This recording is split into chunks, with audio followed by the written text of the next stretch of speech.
أعوذ بالله من الشيطان الرجيم بسم الله الرحمن الرحيم إن الحمد لله نحمده ونستعينه ونستغفره ونعوذ بالله من شرور أنفسنا ومن سيئات أعمالنا من يهده الله فلا مضل له ومن يضلل فلا هادي له وأشهد أن لا إله إلا الله وأشهد أن محمدا عبده ورسوله أما بعد Assalamu alaikum hurmatli qarindoshlar va saboqdoshlar.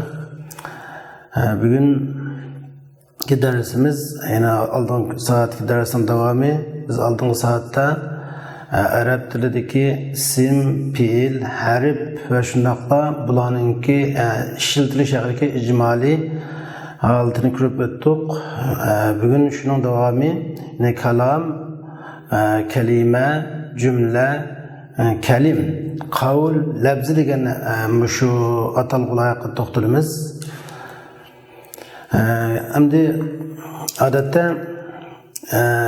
kalam grammatikachilarning nazarida bir so'z jumla kalam bo'lish uchun chuqum kalamuna labzun mufidun kastaqim deganga o'xshash biz buni oldida bir qator tushuntirib o'tgan bo'ldik. Ya'ni chuqum labzi bo'lishi kerak. Bu labzi bo'lmagan so'z bo'lmaydi. Chuqum to'liq o'y-fikrni bildirgan bo'lishi kerak dedik.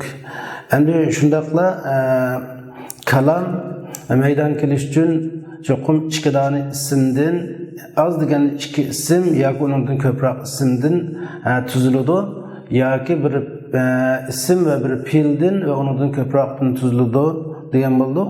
Endi kalima bilan kalamning ve şundaqla kalimning ve qavl ve labzlarning ve cümlelerinin qanday farqi bor deganimizda odatda Muhammad, Ahmad, Bakri, Xolid, kitob, daftar degan o'xshash so'zlarni biz kalima deb ataymiz. Yoki badi keldi degandek masalan isnod qilinmagan holatdagi o so'zlarni biz kalima deb atadik. Endi kalimenin özünü hem qavl deb atag'ili bo'ladi. Kalimening qavl deb ataymiz, hem labzi deb atag'ili bo'ladi. Yoki bundaq chiqilganda Muhammad, Ahmad degan o'xshash so'zlarni biz kalima deb atasak, yine buni labzi deb atag'ili axir. Chunki bu og'izdan chiqqanlik nuqtasi bilan. Endi kitobi Muhammad degan o'xshash so'zlarni deymiz desa, buni kalima degili olmaydi. Chunki bu ikki so'zdan tarkib topganligi uchun buni kalima degili olmaydi, ham kalimma degili olmaydi. Nimishqa kalim bo'lish uchun az deganda uch so'zdan tarkib topgan bo'lsa, andın u kalim bo'ladi. Shuningdek, kitobi Muhammad, qalami Ahmad degan so'zlarni biz qavl deb atag'ili bo'ldi, ham buni labzi deb atag'ili bo'ldi. Buni qavlmi degili bo'ldi, labzimi degili bo'ldi, ammo buni nima degili olmaydi? Yani buni cümle degili olmaydi, kalim degili olmaydi, kalam degili olmaydi. Amma Muhammedun talibun desak, mana Muhammedun talibun degan so'zni biz buni kalam degili bo'ladi va cümle degili bo'ladi va labzi degili bo'ladi. Lekin kalim degili olmaydi. Nimishqa uch so'zdan tarkib topmagan. Amma Muhammedun talibun fil madrasa yoki Muhammedun talibun mujtahidun desak, buni kalimma degili bo'ladi. Chunki uch so'zdan tarkib topganligi uchun kalim degili bo'ladi va shundaqla buni kalam degili bo'ladi va buni ham jumla degili bo'ladi, ham buni labzi degili bo'ladi. Endi injaa Muhammadun desak, buni injaa Muhammadun desak, buni kalim degili bo'ladi, ammo kalam degili olmaydi. Lekin jumla degili bo'ladi. Ama labz degili bo'ldi va qavl degili bo'ldi. Faqat bu yerda buni kalam deb atag'iladi. Nimishqa kalam bo'lish uchun az deganda ikki yoki undan ko'p so'zni tarkib topsin va to'liq o'y fikrini bildirsin deganlik nuqtadan shunlashqa inja Muhammad kalam emas, ammo buni kalim degili bo'ladi, jumla degili bo'ladi, qavl degili bo'ladi, labzi deb atsak, hammani labzi deb atag'iladi oxirida. Endi Ama Kadca'a Muhammedun desek, Kadca'a Muhammedun dep atasak, Kadca'a Muhammedun da bunu hem kelim dep matıgılı buldu, hem kalam dep matıgılı buldu, hem cümle dep atıgılı buldu, kavl dep atıgılı buldu, lafzi dep atıgılı buldu. 5 atalgının hemen işletkili buldu. Bu da Kadca'a Muhammed'ni kelim dep atışımız çünkü bu kad ve ca'a Muhammed'ni var. 100 sözün terkip kaldık. Çünkü kelim buldu. Hem de Kadca'a Muhammedun da bunu kalam dep atıgılı buluşu çünkü bu tuluq oy fikrini bildirganligi uchun şunu bunu biz hem kalam dep atıgılı buldu, hem bunu cümle dep atıgılı buldu, hem bunu kavl dep atıgılı buldu, hem lafzi dep atıgılı buldu. Ama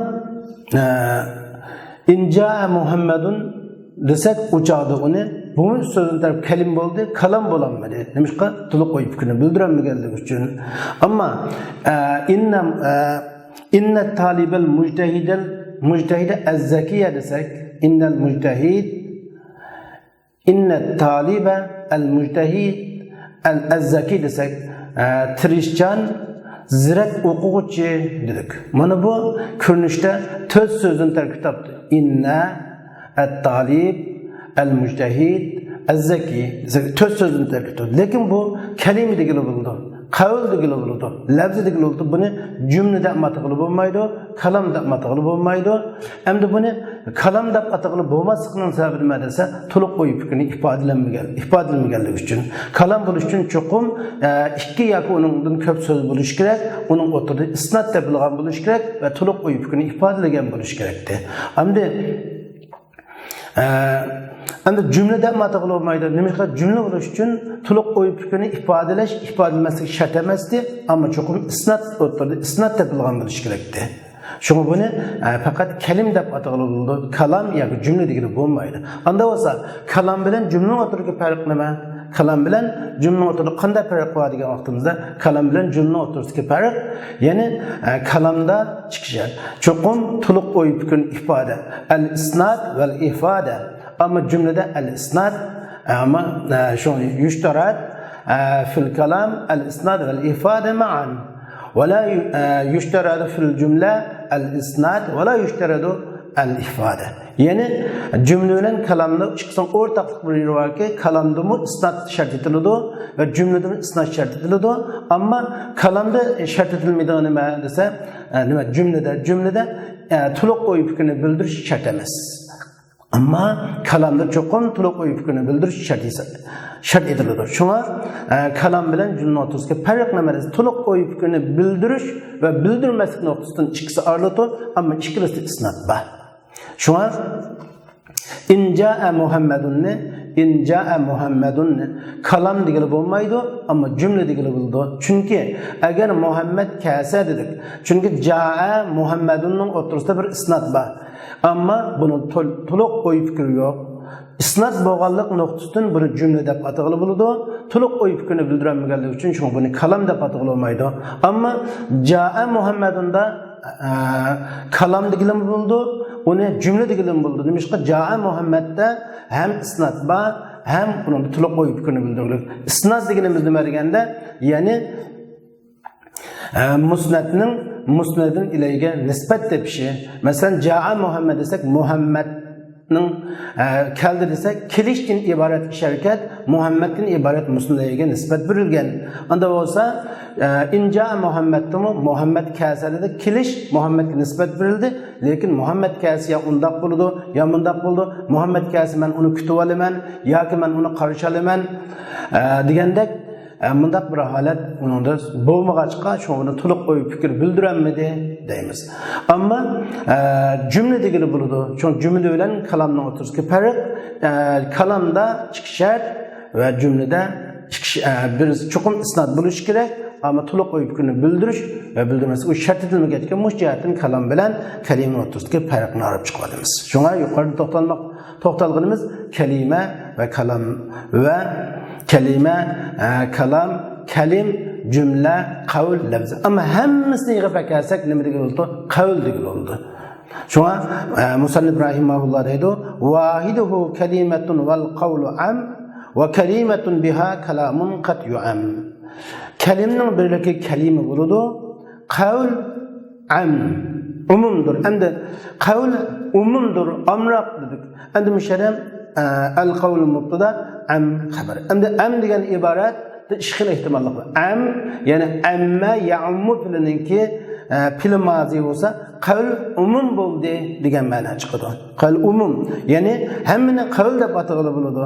Yoki ammuningki xudo şerrunun eşer, hayrunun ahyar bo'lgan o'xshash bu ismi tabdilning qisqartirilmasi amninki qisqartirilmasi. Amroq qawl am amroq degan ma'noda bo'lib, uning qisqartirilmasi deb manda qarasak bo'ldi. Kalimatun biha kalamun qatyun. Kalima bilan ba'zida kalam maqsad qilinadi.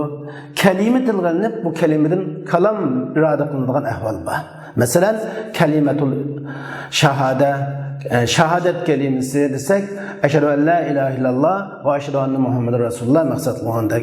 Ve shundaqla kelimenin bazı vaqtlarda şu kalam maqsad qildiğimiz yine misalını ko'rsak, kalimatul ixlos, kalimatul tavhid degan o'xshash shunaqa.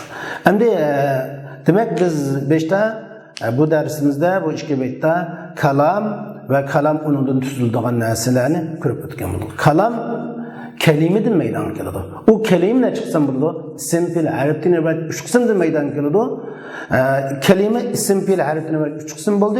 Kalam mana şu kelimeden meydana keladi. Kelime neden meydana keladi? Huruful mevaniden, huruful hicaiyeden meydana keladi. Endi tövende kurablı donumuz.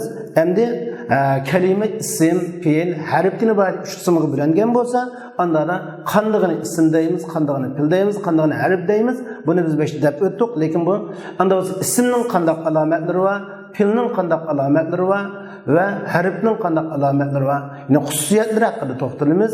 Shunga tövendeki beytimiz bizningki şu isimning alametlari haqida to'xtalamiz. Bil jar ve tanwin ve nida ve al ve musnadin lil ismi tamyizun hasan.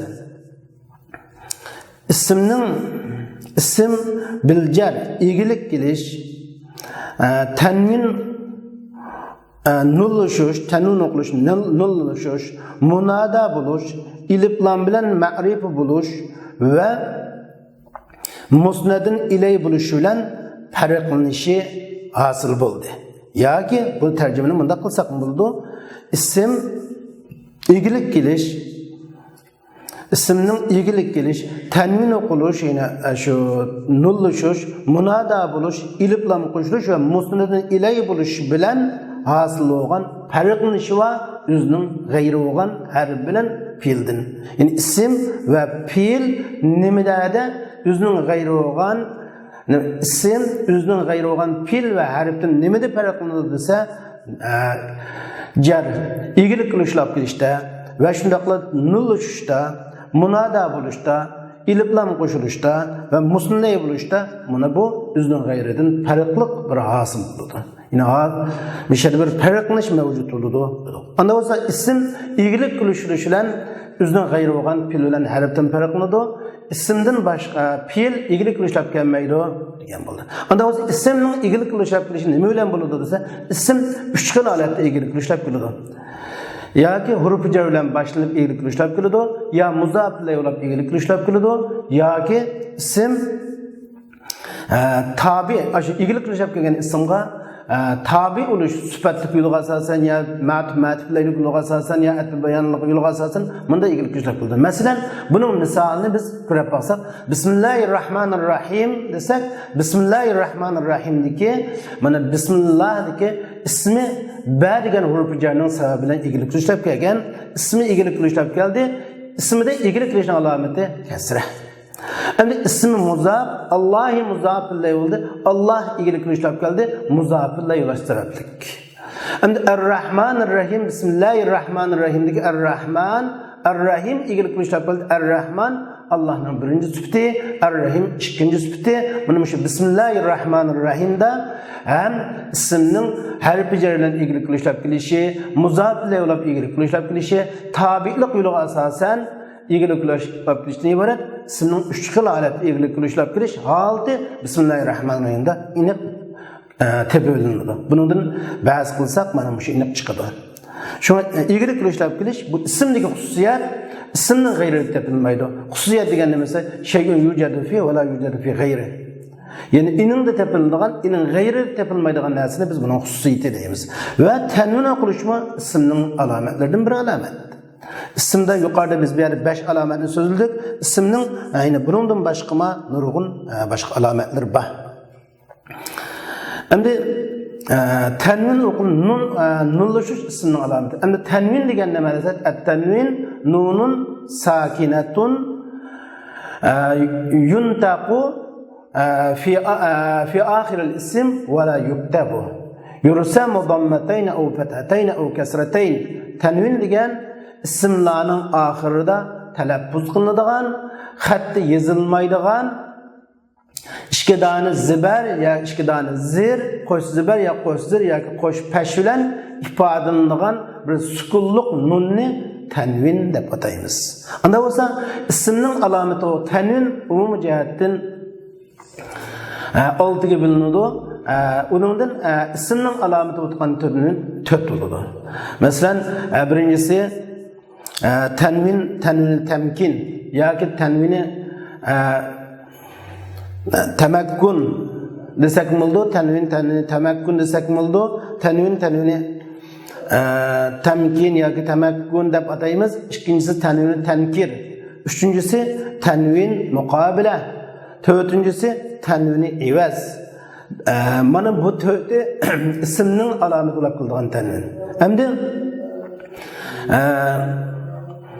ama isimning maxsus ismning alomati olmaydigan tanvinlar bor. Yine o tanvini tarannum ve tanvini gali degan o'xshash bunda tanvinlar bular ahangdarlik tanvir deymiz. Bu ismdimi tepiladi, ismning g'ayri bo'lgan fillarda mi tepiladi.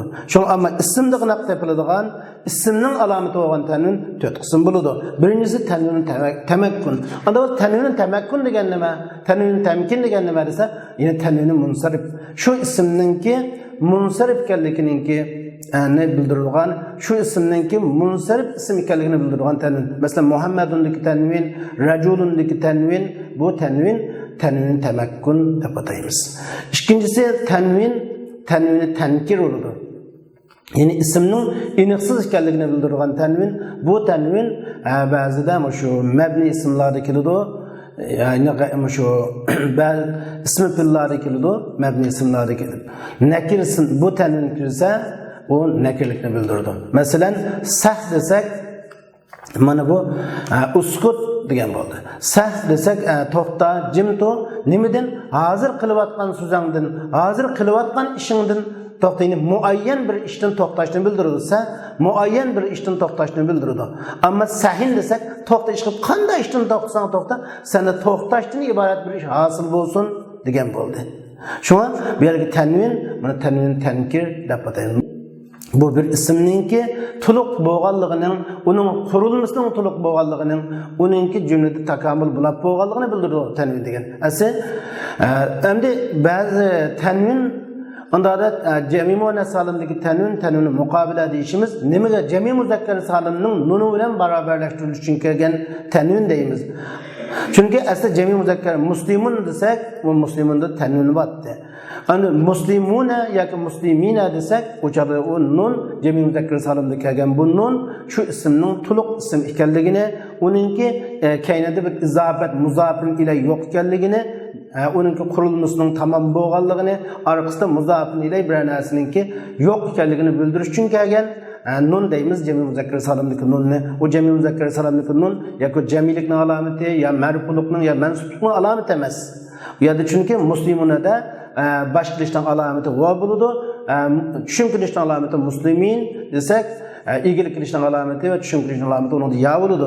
Shunlashqa biz muslimuna musliminadagi nunlarni cemi muzakkar salimdagi nunni mana bu tanvinning o'rniga kelgan nun deb ataymiz. Endi muslimatniki tanvin o'chog'ida nima bo'ladi? Cemi muannas salimdagi tanvin, bu tanvini muqobila cemi muzakkar salimda kelgan nun bilan barobarlashtirish uchun kelgan tanvin deb ataymiz. Bu tanvinmi ismning alomatlaridan bo'lgan bir alomat. Va to'rtinchisi tanvini evaz. Endi tanvini evaz 3 ga bo'linadi. Tanvini evaz minal ism, tanvini evaz minal jumla, tanvini evaz minal harf.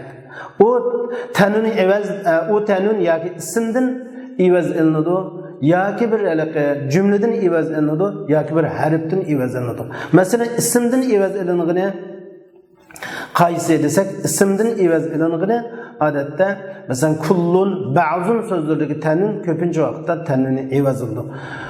Masalan kullun yamut kullun yamut desak kullu nas ya kullu hayvan yamut butkul jonliq o'ladi deganga o'xshash. Masalan shuna kullu inson deganda kullun deganga o'xshash mushariki tanullarni tanini evaz minal ism deymiz. Chunki shar bir muzof bilan bo'lgan bir ismdan evaz ilingan ashuni o'nda kelgan tanvin deymiz. Am tanini evaz minal harf desa harfdan ilingan evaz harfdan desak masalan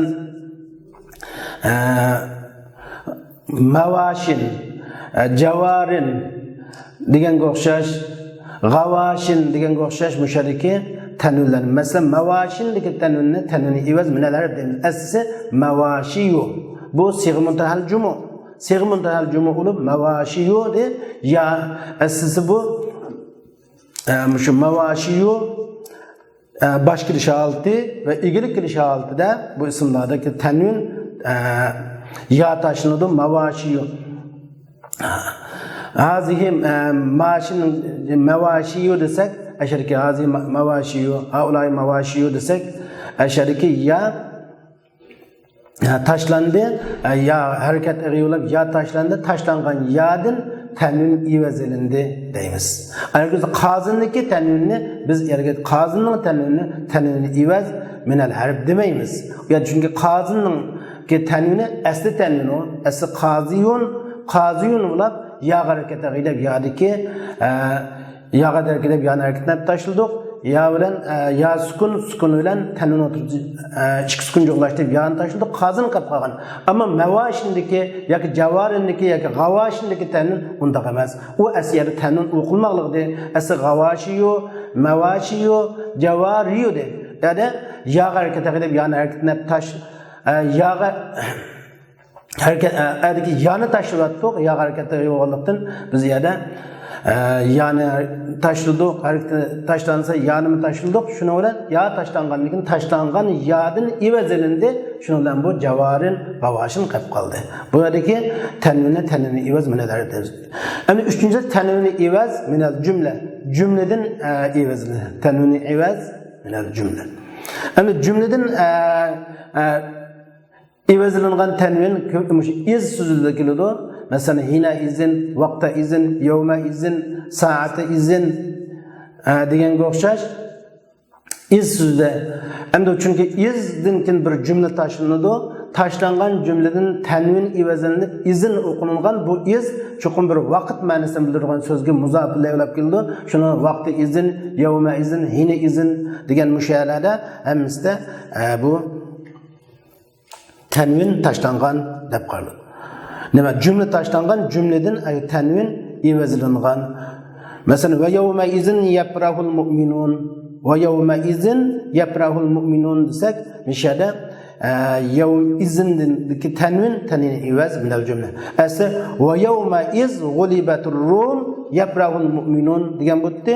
Mishada ghulibatur rum degan cümle taşlangan bo'g'achqa shu taşlangan g'ulibatur rumdan tanvin evazlanib yawma izin deb kelgan. Demak, mushu tanvin mayli tanvini evaz minal jumla bo'lsin, tanvin evaz minal harf bo'lsin yoki ism bo'lsin, tanvin o'qilish ismning alomatlaridan bo'lgan bir alomat. Endi ismning alomatlaridan 3-chi alomat nida. Endi nidadan maqsad bu yerda munada bo'lish ismning alomatlaridan bir alomat hisoblanadi. Anda bo'lsa munada necha qismga munada odatda 5 turga bo'linadi. Munada mufrad alam bo'lish, munada nakir maqsud, munada nakir g'ayri maqsud, munada muzaf, munada shibi muzaf bo'lishdan iborat munada 5 qismga bo'linadi. Endi munadaning bu 5 qismning biri-biriki boshqa ishlab ketgan narsaga mabni bo'ladi, ikkisi, uchi mu'rab bo'lib, tushuntir ishlab kelgan bo'ladi. Masalan, ya Muhammad desak, munada mufrad alam bo'ldi. Bu boshqa ishlab tutgan zammiga mabni. Endi yoki munada nakira maqsuda bo'lsa, maqsad qilingan nakir ism bo'lsa, bu munada yine boshqa ishlab tutgan narsaga mabni bo'ladi. Masalan, ya ustozu deganga o'xshash, ya rajulu deganga o'xshash. Endi uchinchisi munada nakira g'ayri maqsud, u tushuntirishlar qildi, nasb qildi, ya rajulan deganga o'xshash.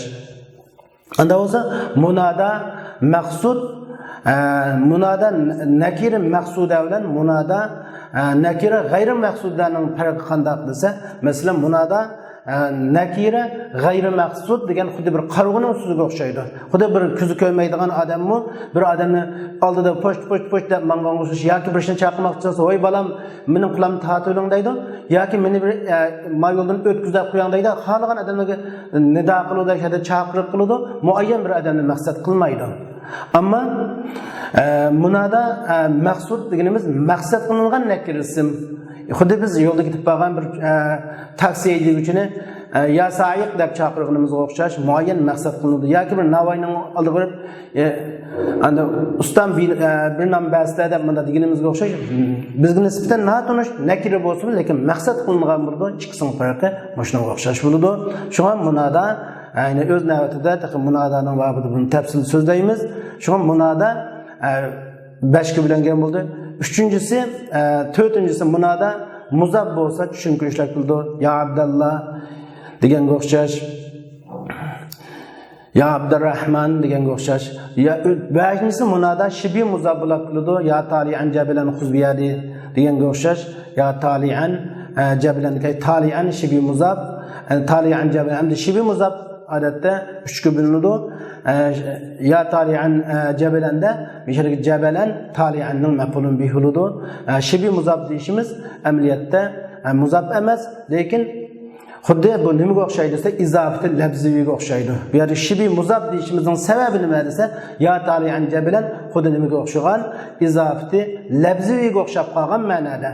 Yine xuddi izofati labzidimi, amili ma'mul muzab bitdi. Buningdimi tali'an amil jabalan ma'mul o'g'liq uchun shu buni muzab demidik, shu buni shibhil muzab deb ataymiz. Mana mushu munada bo'lish ismlarning xususiyatlarining ichidan bo'lgan bir xususiyat. Ve dördüncü ismning alomatlaridan bo'lgan alomatning dördüncüsü el, ilif lam. Endi ilif lam bir so'zga ilif lamning kirganligi mana bu ismning alomatlaridan bir alomat. Endi ilif lam odatda cho'ng jihatdan ikkiga bo'linadi. Ilif lam ismiya va ilif lam harfiya deb ikkiga bo'linadi. Ilif lam ismiya bu yerda maqsad emas. Ilif lam ismiya yine bu ismga usullab kelgan allazi va allati ma'nosida kelgan ilif lam maqsad qilinadi. O ilif lam ismiya deb ataladi. Ama biz bu yerda maqsad qilganimiz ilif lam harfiya, adat ta'rif bo'lgan ismni ma'riflashtirish uchun kelgan ilif lam maqsad qilinadi. Adat ta'rif bo'lgan ma'rifiga o'zgartirish vositasi bo'lgan ilif lam ikkiga bo'linadi. Ilif lam harfiya ikkiga bo'linadi. Ilif lam asliya, ilif lam zaida deb ikkiga bo'linadi. Ilif lam zaida o'z navbatida 3 ga bo'linadi. Bu ilif lam zaida bu ismni ma'rifa qilish uchun kelmaydi. Masalan, ismi alamlarda kelgan ilif lam, mana bu ilif lam zaid. Bu ilif lam adat ta'rif emas. Masalan, al-Hasan, al-Abbas, as-Salih deb bunda ilif lamlar keladi. Al-Hasan, as-Salih, al-Abbas deb kelgandagi ilif lam, bu ilif lam adat ta'rif emas. Bu nima uchun kelgan ilif lam desa, shu ismning asliga dalolat qilish uchun keldi deymiz. Ya'ni masalan adeta Hasan deganning bir odamni Hasan desak, bu Hasanning asl lug'at ma'nosi chiroyli degan bo'ladi. Masalan, daydi chiroyli odamni Hasan deb atag'ili bo'ladi, Hasan axun deb Hasan desak bo'ladi. To'ng'izdagi sat odamni yine Hasan deb atag'ili bo'laverdi. Ammo al-Hasan desak, uzumi chiroyli va ismi jismiga loyiqlikni bildiradi. Masalan, undan boshqa as-Salih desak, as-Salih Ölen salih degan odatda bir odamga ism bo'lganda, salih davomli yaxshi amallarni qilguvchi degan bo'lsa, yaxshi amalni qilgan odamni salih degan bo'ladi. Davomli fosiq eski kafir bo'lgan odamlarni yine Salih dadasi uning ismini Salih deb qo'ygan bo'lsa Salih deb atar vagil bo'ldi. Ammo as-Salih deganimiz esa xuddi ismi yaxshi ish qilguvchi degan ma'noda bildirganga o'xshash amaliyatida o'zi bu yaxshi ish qiladigan ismi jismiga loyiq bo'lgan bir holatni ifodalash uchun cho'ng as-Salih. Masalan al-Abbas deb atasak Abbas alam bu ma'rifa. Al-Abbas bergan chunki ismi alam degan ma'rifa va ismlarning beshi kirgan iliblarni biz ma'rifalashtirib uchun kelgan deb ataymiz. Masalan al-Abbas Abbas degan gap odatda lug'at ma'nosida chiroyni turtuvchi, chiroyni turtguchi degan ma'noda.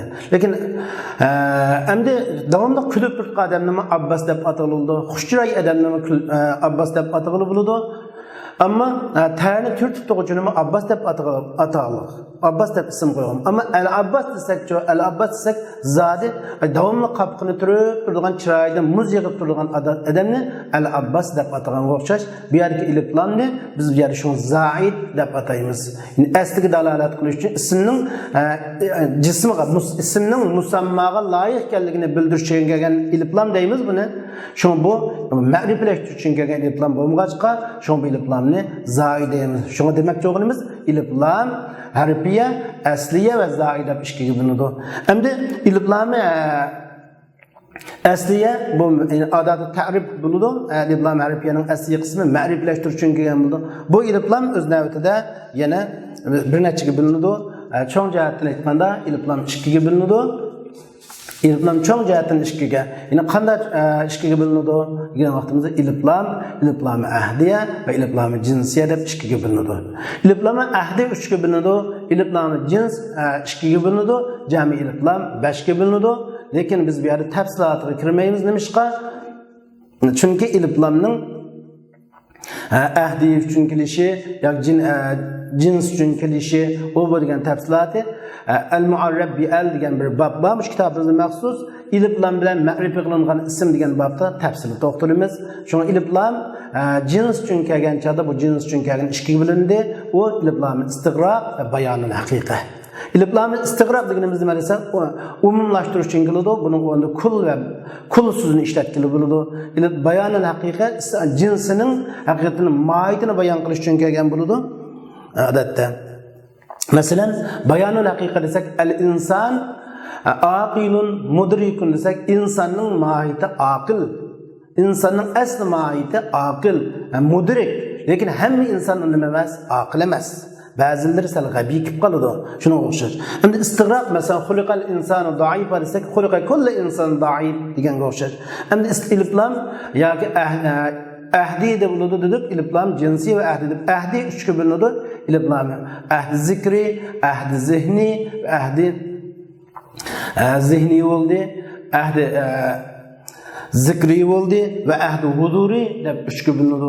İliblam ahdi huduri odatda ji'atu al-yawm bugun keldim desak hozir mushum biz uning ichida turayotgan mush kunni keldim deb al-yawmlik iliblam ahdi huduri desak, endi ahdi zikri deganimiz 5ta bir iniqsiz ism so'zilinib uningki shu iniqsiz ismga iliblam qo'shilib kelgan bo'lsa, shu iliblamni ahdi zikri deymiz. Masalan jaa zayfun akramtu az-zayfa. Jaa zayfun akramtu az-zayfa. Bir mehmon keldi, men heliqi mehmonni hurmatladim desak, ashrik az-zayf iliblam ahdi zikri. Yoki ahdi ishora deb atasak bo'ladi. Endi ahdi zihni deganimiz zihnimizda aniq bo'lgan bir ismni ja'al ustoz deb qo'ysak, odatda o'quvchilar sinfda o'qituvchini saqlab turayotgan vaqtda bir o'quvchi ja'al ustoz desa, cho'qim o'quvchilarning zihnida shu soatda biz qilgan tafsir ustoz edi, anda o'zi tafsir ustozi bo'lgan falon ustoz kelibdi deganni hammasi biladi. Shunga o'xshagan, demak iliblam ismning alomatlaridan bo'lgan bir alomat. Va ismning alomatlaridan yana bir alomat musnadun ilay. Musnadlay bo'lishmi ismning alomatlaridan bir alomat. Musnadlay degan nima desa, uningga ma'lum sharkat, uningga nisbat berilgan bo'ladi. Musnadlay bo'lish odatda mubtada musnadlay faqat ismdan musnadlay bo'laydi. Ismning g'ayri musnadlay bulanmaydı. Yine pil bilen harf musnad bulanmaydı. Endi bayanqa ilif lam mı fakat ismning alameti oldu. Biz bayan degan ilif lam harfiye o isim qılam kirdi, ismning g'ayri kirmaydi. Ama ilif lamı ismiya bo'lsa, o isimga mı kirdi ve pilga mı kirdi. Pil muzarrida mı ilif lamning kelgan yerlari bor. O pil muzarrida başka pillarda kelgan ilif lam, o ilif lam harfiye adatı bo'lgan ismning alameti bo'lgan ilif lam emas, o isim mavsuli bo'lgan ilif lam hisoblanadi. Şu musnad bo'lish faqat ismda topiladi. Ya'ni musnad deganimiz nima desa, musnad mubtada yoki pilning fa'ili. Ve endi kanninki ismisi, inninin xabri ve deyimiz asliga tegib apasak ya u fa'il oludu ve ya ki uçu mubtada oldu. Şu mubtada buluş ya ki fa'il buluş bu musnad fa'il musnad oludu, mubtada musnad oludu. Mana bu musnadın ilahi buluş isimde tepildi, isimnin gayri tepilmaydı. Ama musnad ismi musnad bulalaydı ve isimnin gayri olan pillamı musnad bulalaydı. Ama musnad buluş fakat isimde tepildi. Demek ismini yukarı 5 xil alametin bir alametini. Bu 5 alametin bir alamet tepilsin buludu. Bu 5 alametin 2 alamet, 3 alamet tepilsin bulavrdu. Çıkırıp bu alametler bir alamet gelse bu sözünü deyimiz, isimken deyimiz, bu isimni tunuştan alametlerden bo'lgan bir alamet hesaplanadi.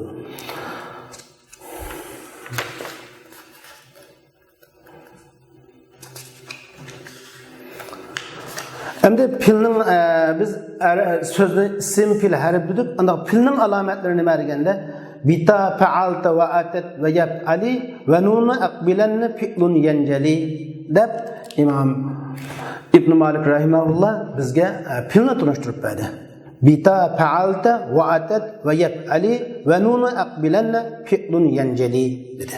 Anda bu pilning alametleri nima desa, biz avvalan bekni tercüme qilsak,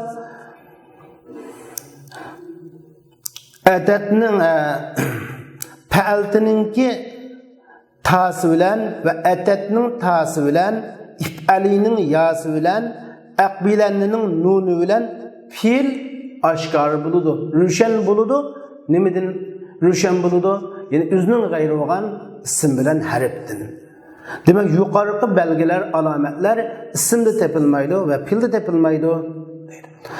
Hem de atatning ta'si bilan ve fa'altining ta'si bilan fa'altining ta'sidan maqsad, yani ta'ul fa'il maqsad. Mesela fa'alta fa'altun fa'altun, fa'alti fa'altun fa'altunna, fa'altu fa'alnadaki fa'illa tutgan ta ve fa'illa tutgan nun, na ve nunun nisbetle maqsad kılındı. Ve atatning ta'si bilan geldiğin maqsad ta'ut ta'nis as-sakina. Ta'ut ta'nis as-sakina. Ayollikning sukunluq ta'si. Çünkü ayollikning ta'si bor, sukunluq bo'lmagan ayollikning harakatlik ta'si o isimda tepiladi. Buni ta'ul marbuta deb ataymiz. O ta'ut ta'nis deb ta'ut ta'nis as-sakina, ta'ut ta'nis al-marbuta. Yani yoki ta'ut ta'nis al-maftuha, ta'ut ta'nis al-marbuta. Ayollikning uchuq ta'si va ayollikning yepiq ta'si deb ikki bilan o'xshash. Shu atatki ta'din maqsad ayollikninki uchuq ta'si bo'lgan ta'ut ta'nis as-sakina maqsad. Ta'ut ayol bu fillarda tepiladi. Endi if'alininki ya'si bilan maqsad bu ya'ul muhataba maqsad. Bu if'alining ya'sidan fil amrida ve fil muzarida tepiladi. Ve aqbilanning nuni bilan, nuni ta'kid bilan, aqbilanning nundan maqsad, nuni ta'kid maqsad. Yani aqbilanna desek, mush aqbilanna degan filning nun ta'kid, nuni ta'kid ikkiga bo'linadi. Nun ta'kid xafifa va nun ta'kid saqila. Buni bu hem fil mazida tepiladi, hem bu fil muzarida tepiladi. Demek fil üçga bo'lingan bo'ldi. Fil mazi ve fil muzari ve fil amri deb. Fil mazi endi filning alametleri buningdan boshqa bor. Qatmi filning alametleridan bir alamet, sin filning alametleridan bir alamet, savfa filning alametleridan bir alamet, lan ve lam degan o'xshash adatul nasbi ve adatul jazmlami filning alametleridan bir alamet. Endi filning alametleri nurg'un bo'lib, Mishada Abdur, yani Musa Ibrahimullah bizga filning alametleridan yer tani ve ya'ul muhatabani ta'ul fa'il ta'u ta'nis as-sakina ya'ul muhataba nunut tavkidini bar 4 alametni o'tirib qoladi va undan boshqa alamatlar bor. Mush alamatlardan bir alamat uningga qo'shilsa o pil hisoblanadi. Endi bu alamatlar pilning g'ayri tepilmaydi, faqat pilda tepiladi.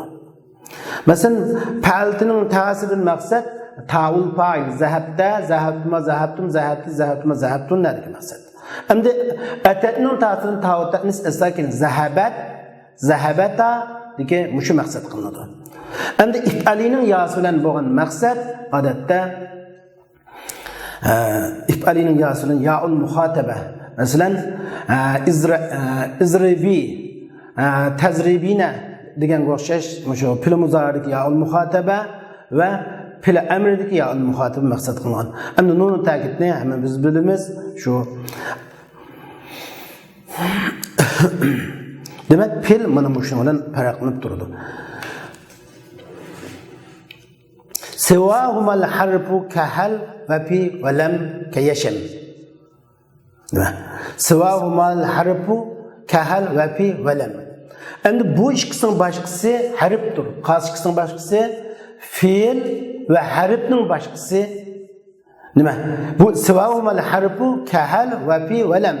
Bu ikkisining boshqasi, ya'ni ism bilan fe'lning boshqasi harf bo'ladi.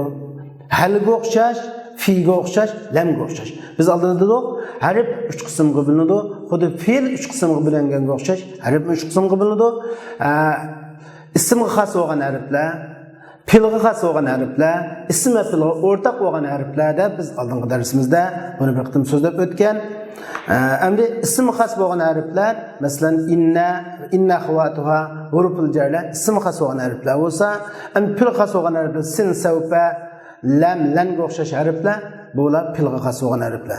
Endi ism va filga o'rtaq bo'lgan harflar-chi, masalan hal, al-istifamiya, manafiya degan o'xshash harflar fil va ismga ikkisiga o'rtaq hisoblanadi. Shunga harf nima desa, shu qanday harf deymiz desa, harfning alomati nima?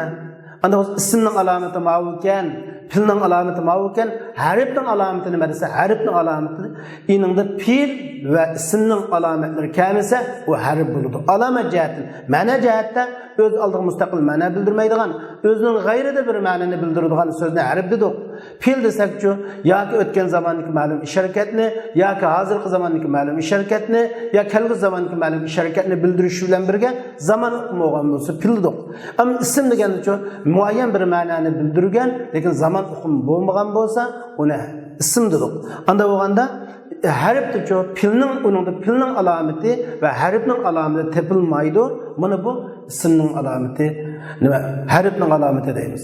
Shu harfning alomati degan qaysi deb so'ralsa, harfning o'z oldiga mustaqil. Uningda filning alomatining tepilmasligi, ismning alomatining tepilmasligining o'zi harfga alomat hisoblanadi.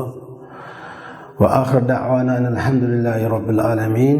Subhan robbika robbil izzati amma yasifun va salamun alal mursalin va alhamdulillahi robbil alamin.